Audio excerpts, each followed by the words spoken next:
Daily use English words meaning in Kannada. ಎಲ್ಲರಿಗೂ ನಮಸ್ಕಾರ. ಇವತ್ತಿನ ವಿಡಿಯೋದಲ್ಲಿ ಪ್ರತಿನಿತ್ಯ ಬಳಸುವ ಕೆಲವು ಇಂಗ್ಲೀಷ್ ಪದಗಳ ಅರ್ಥವನ್ನು ಕನ್ನಡದಲ್ಲಿ ನೋಡೋಣ, ಹಾಗೆ ಹೇಗೆ ಓದೋದು ಅಂತ ಕೂಡ ನೋಡೋಣ. ಅಂದರೆ ಕೆಲವರು ಹೇಳಿದಿರ ರೀಡಿಂಗ್ ಹೇಗೆ ಮಾಡೋದು ಅಂತ ಸ್ವಲ್ಪ ಹೇಳ್ಕೊಡಿ ಓದೋದು ಅಂತ ಇಂಗ್ಲೀಷ್ನ. ಸೊ ಅದನ್ನು ಕೂಡ ಪ್ರಯತ್ನ ಮಾಡೋಣ ಇವತ್ತು. ನೋಡಿ, ಈಗ ಇಲ್ಲಿ ಚಾಪ್ ಪೀಸ್, ಯಾವಾಗಲೂ ಇಲ್ಲಿ ವವಲ್ಸ್ ನೋಡ್ಕೊಳ್ಳಿ. ನೋಡಿ, ಇಲ್ಲಿ CHA ಇಲ್ಲಿ ಚಾಪ್ ಪೀಸ್. ಇಲ್ಲಿ ಐ ಮತ್ತು ಇ ಬಂದಾಗ ಈನ ಉಚ್ಚಾರ ಬರುತ್ತೆ. ಇಲ್ಲಿ L silent. So chalk piece ಅಂದರೆ ಸೀಮೆ ಸುಣ್ಣ.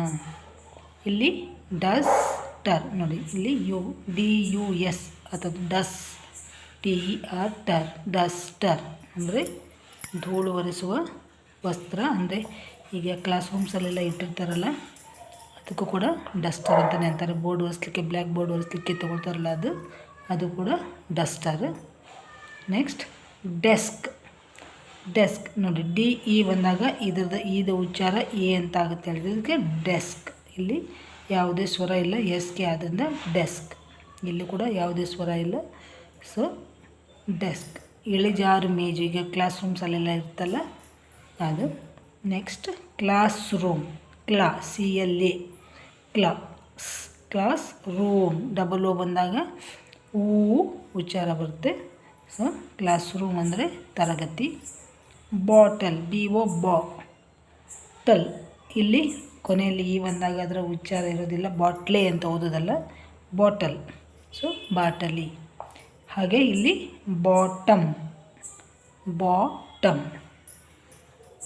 ನೆಕ್ಸ್ಟ್ ಬ್ರೂಮ್ ನೋಡಿ, BR ಆದಮೇಲೆ O ಇದೆ, ಬ್ರೂಮ್. ಇಲ್ಲಿ ಎಮ್ನ ಮುಂದೆ ಯಾವುದೇ ಸ್ವರ ಇಲ್ಲ, ಅದರಿಂದ ಬ್ರೂಮ್. ನೆಕ್ಸ್ಟ್ ಸ್ಪೂನ್, SP ಇಲ್ಲಿ ಮತ್ತೆ ಊನ ಉಚ್ಚಾರ ಬರುತ್ತೆ, O ಸ್ಪೂನ್ ಅಂದರೆ ಚಮಚ.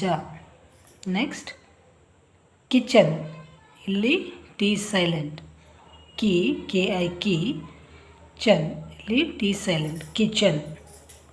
ನೆಕ್ಸ್ಟ್ ಫೋರ್ಕ್ ಅಂದರೆ ಮುಳ್ಳಿನ ಚಮಚ. ಈಗ ನಿಮಗೆಲ್ಲ ಗೊತ್ತಿರುತ್ತೆ, ಚಮಚದ ಜೊತೆ ಮತ್ತೊಂದಿರ್ತಲ್ಲ, ಅದಕ್ಕೆ ಫೋರ್ಕ್ ಅಂತ ಹೇಳ್ತೀವಿ. ಪೀಲ್ ನೋಡಿ, ಇಲ್ಲಿ P ಆದ ಕೂಡಲೇ EE ಇದೆ, EE ನ ಉಚ್ಚಾರ ಈ ಅಂತ ಆಗುತ್ತೆ. ಸೊ ಪೀಲರ್, LER ಪೀಲರ್ ಅಂದರೆ ಸಿಪ್ಪೆ ಸಾಧನ ಅಂತ ಹೇಳ್ಬೋದೇನೋ. ನೋಡಿ, ಈಗ ಪೀಲರ್ ಅಂದರೆ ಸಿಪ್ಪೆ ಸುಲಿಯೋ ಸಾಧನ ಅಂತ ಹೇಳ್ಬೋದು, ಅಥವಾ ಅದು ನಿಮಗೆ ಗೊತ್ತು. ಪೀಲರ್ ಅಂದರೆ ಈಗ ಸೌತೆಕಾಯಿ, ಕುಂಬಳಕಾಯಿ, ಈ ಥರದ್ದು ಕ್ಯಾರೆಟ್, ಈ ಥರದ್ದೆಲ್ಲ ಸಿಪ್ಪೆ ಸುಲಿಯಲಿಕ್ಕೆ ಬಳಸ್ತೀವಲ್ಲ, ಅದು ಪೀಲರ್. ಮತ್ತು ಕಪ್ ಅಂದರೆ ಗೊತ್ತು, ಚಹಾ ಕುಡಿಲಿಕ್ಕೆಲ್ಲ ಬಳಸ್ತೀವಲ್ಲ ಕಪ್, ಅದಕ್ಕೆ ಬಟ್ಟಲು, CUP. ಇಂಗ್ಲೀಷ್ನಲ್ಲಿ ಯುದ ಉಚ್ಚಾರ ಅಂತ ಆಗುತ್ತೆ.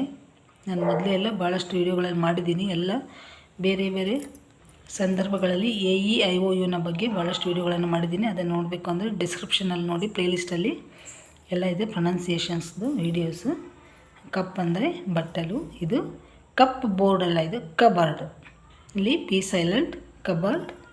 ಕಪಾಟು, ಇಲ್ಲಿ K ಸೈಲೆಂಟ್, ನೈಫ್ ಅಂದರೆ ಚಾಕು.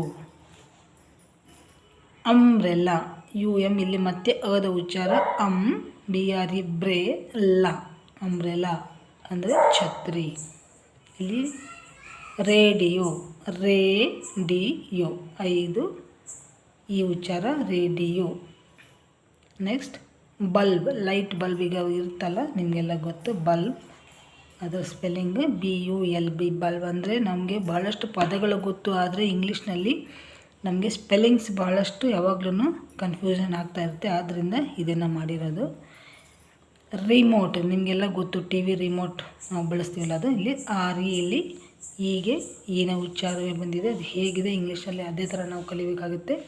ರಿಮೋಟ್ MOT ಇದ ಉಚ್ಚಾರ ಇಲ್ಲ, ರಿಮೋಟ್, ಅದು ನಿಮಗೆ ಗೊತ್ತು, TVದು. ನೆಕ್ಸ್ಟ್ ಟೆಲಿವಿಷನ್, VIEVISION SION ಅಂತ ಬರುತ್ತೆ. ಟೆಲಿವಿಷನ್ ಅಂದರೆ ದೂರದರ್ಶನ, ಗೊತ್ತು ನಿಮಗೆ. ಇದು ಟಾರ್ಚ್, ಇಲ್ಲಿ R ನಂತರ ಯಾವುದೂ ಇಲ್ಲ, ಅದರಿಂದ ಮೂರನ್ನು ಒಟ್ಟಿಗೆ ಉಚ್ಚರಿಸೋದು ಟಾರ್ಚ್, ಅದನ್ನು ಗೊತ್ತು ನಿಮಗೆ. ನೆಕ್ಸ್ಟ್ ಕ್ಯಾಂಡಲ್ ಅಂದರೆ ಮೇಣದ ಬತ್ತಿ. ಹಿಂದಿನ ವಿಡಿಯೋದಲ್ಲಿ 112ನೇ ನಂಬರ್ನಲ್ಲಿ ಮ್ಯಾಟ್ರಸ್ನ ಸ್ಪೆಲ್ಲಿಂಗು METT ಅನ್ನೋ MA ಬಂದಿತ್ತು, ಅದು ತಪ್ಪು. MATTRESS ಅಂತ ಮಾಡ್ಕೊಳ್ಳಿ.